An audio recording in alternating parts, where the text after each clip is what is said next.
Hello everyone and welcome to the 5th episode of my GTA Online racing series.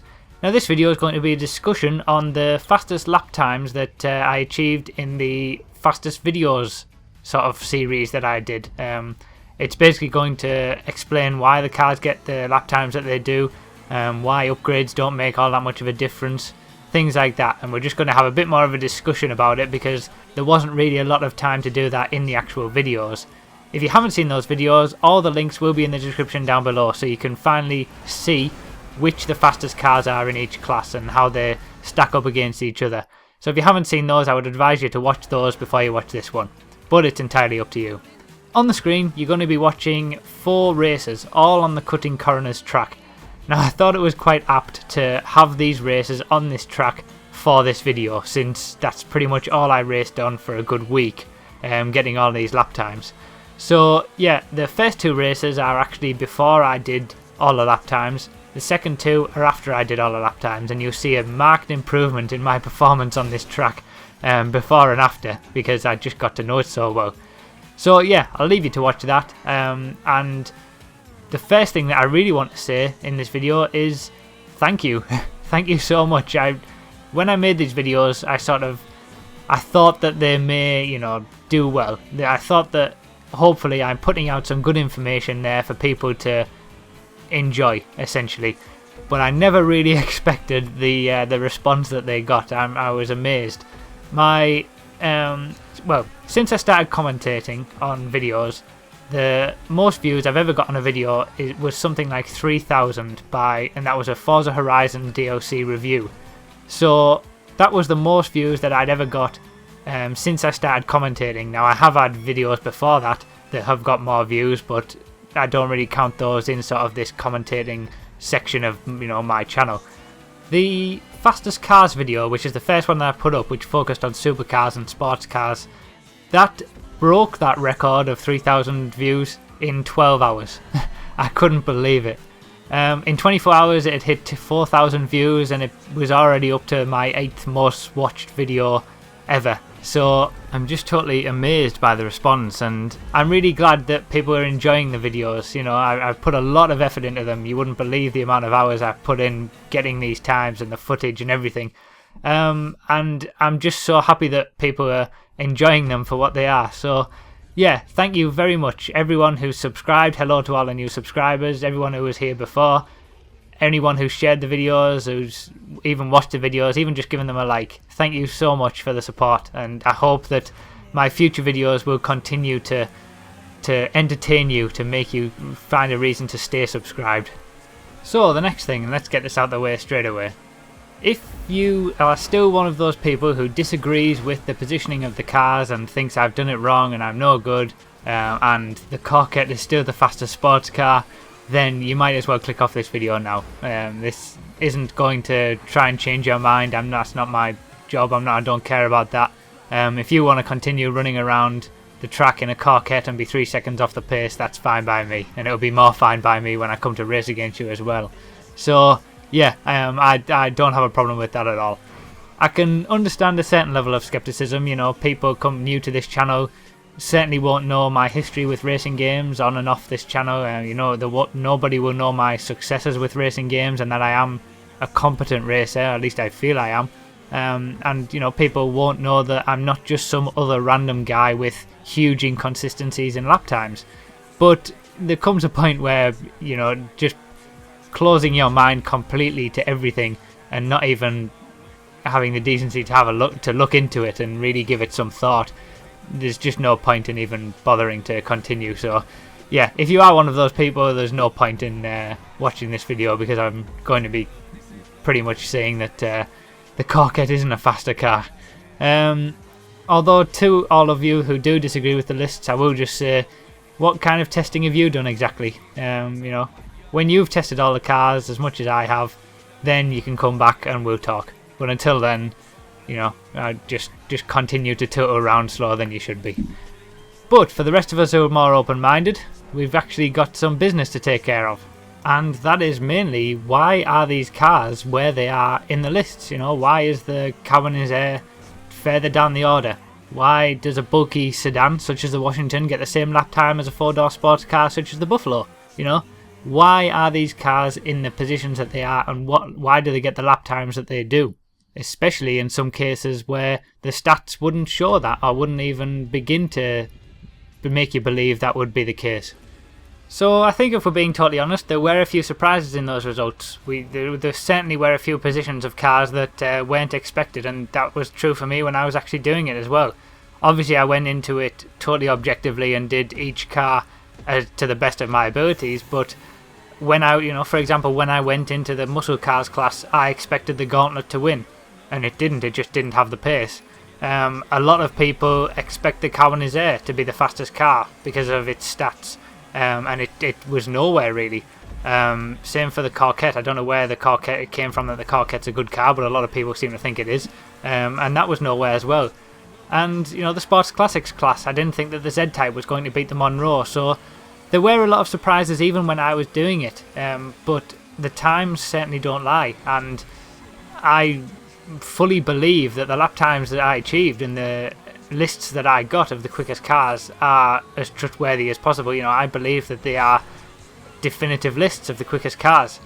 So it's important to try and figure out why those things happened. Why is the Gauntlet only third behind the Runa and the Dominator despite having better stats? Why is the Carbonizer so far down despite having better stats? What is it about the cars themselves that make it so that it just doesn't get the performance that it should? And the first reason really is that there are hidden stats. The stats that you see on the screen, the 4 stats, aren't the whole story. They aren't even half the story. I mean, they're not even a quarter of the story, to be honest. There are hidden stats that you don't see as well, such as weight. Weight plays a big factor. There's also a drag coefficient. There's all sorts of little stats that go towards the performance of a car that aren't displayed directly to you. There's a saying that there's lies, there's damn lies, and then there's statistics. That is certainly true of the 4 stats that you see in-game. You can't trust them at all. The Gauntlet is quicker in every single stat than the Ruiner in the game, but it's a lot heavier. It's a lot heavier. It's got much more drag, and that's why it isn't quick. That's why it doesn't get a quickest time as the Ruiner, because it just doesn't have the ability to put that performance down, and it's the hidden stats behind the scenes that stop it from doing that. Now I will put a link in the description to a spreadsheet that does show a lot of those hidden stats as well, so you can have a look and work out why your car may not be where it is. That could be one of the reasons. But yeah, that it's not telling you the full story just to look at the stats in game. They are lying to you essentially, and you just can't trust them at all. Lap times are a much more consistent way to check on speed and much more reliable than a selection of 4 statistics from a possible 20 about a car. Another factor is traction. Now GTA racing and cars in general in GTA are largely ruled by traction. This is why a sedan such as the Washington can get the same lap time as a Buffalo. If you put them in a drag race, the Buffalo would win every time. The sedan is really slow. The Washington is terribly slow in a straight line, but it's got amazing traction and it can fly around those corners despite not having the speed in a straight line. This is why cars may not be where you think they should be based on overall stats. As I've said, it's useless to look at the stats in game, but a lot of people do, and there's lots of spreadsheets that are based on these things, even though they are telling lies basically. But even within those stats, there are some of them that are more important than others, and traction is one of them.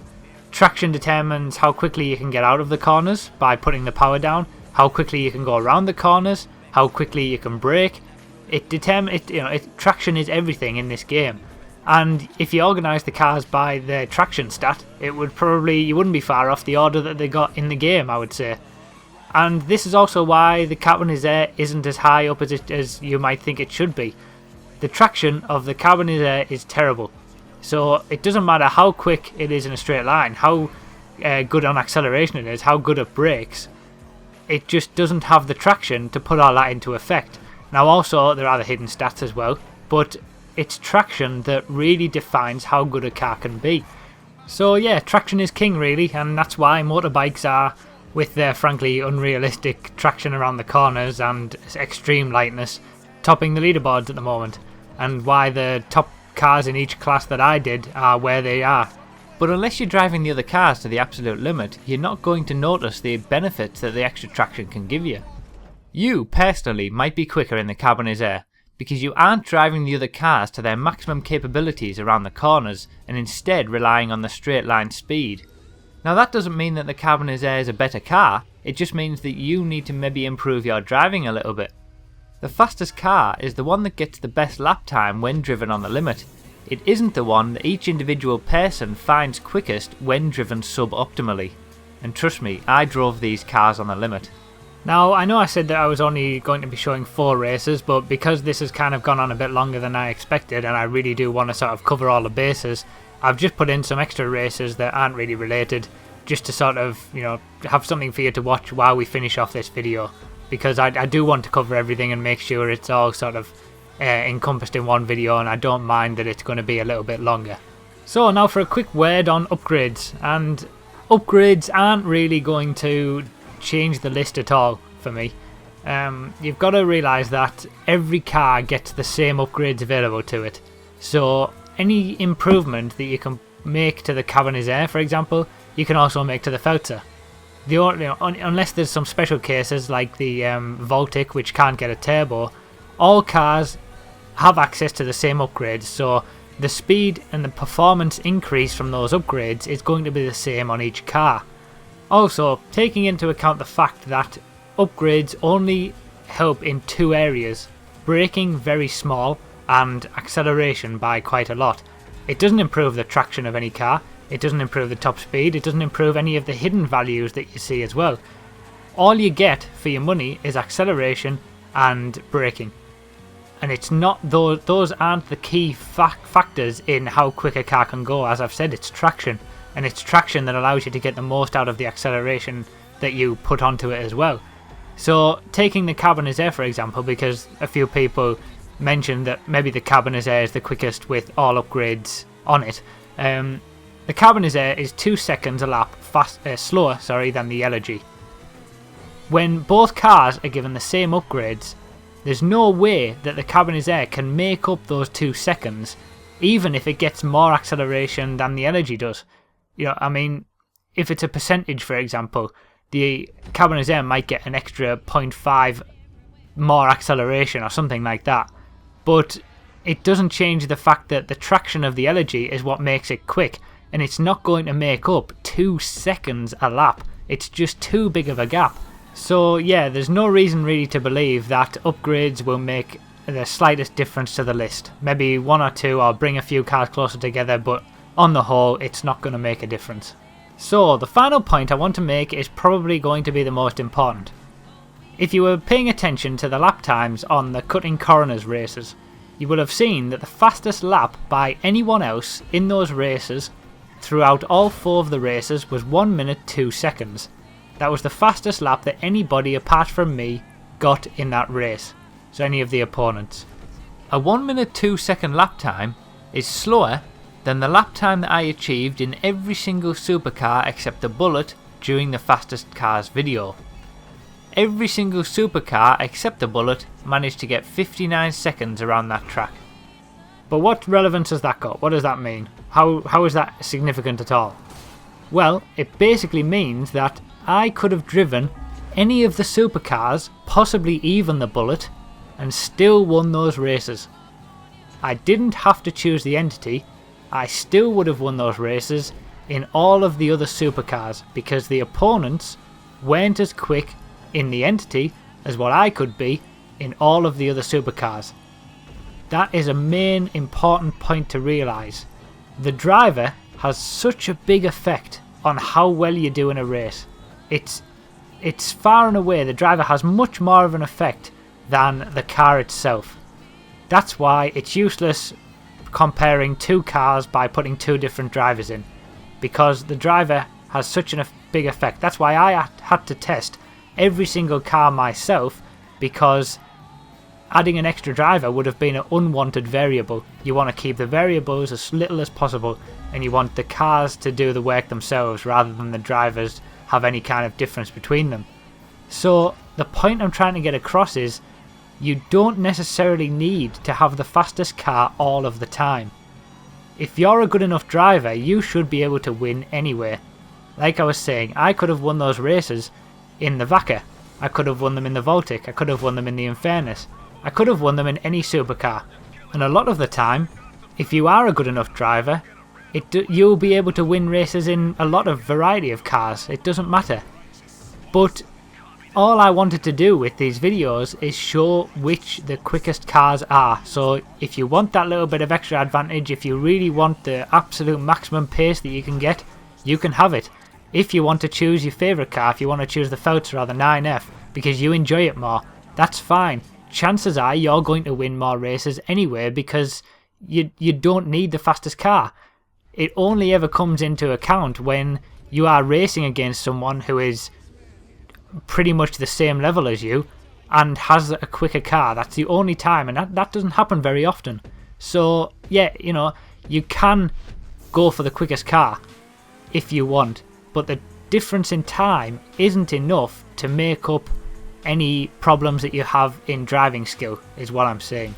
So focus on improving your driving more than having to have the fastest car. If you've already bought a Carbon Air, for example, and you've already modded it up and you're disappointed that it wasn't as quick as what you thought it was, just focus on getting better with the Carbon Air first before you move on to getting any of the higher cars, because chances are it's not going to make that much of a difference to your racing and the results that you get from it. So yeah, I hope that sinks in, that it's definitely more to do with driver skill. I just wanted to put these videos out there to show sort of once and for all which the quickest cars are. So if you made it this far, thank you very much. I really appreciate it. It has been just over 17 minutes of video, so it has been a long one, but I really wanted to make sure everything was in, just so all the bases were covered. I appreciate you watching if you did get this far. If you did, like, subscribe, comment, let me know what you think down below, all that good stuff. I'm just going to end this video as quickly as possible because it has gone on for a long time. So thanks for the support, I really appreciate it, and I'll see you in future videos.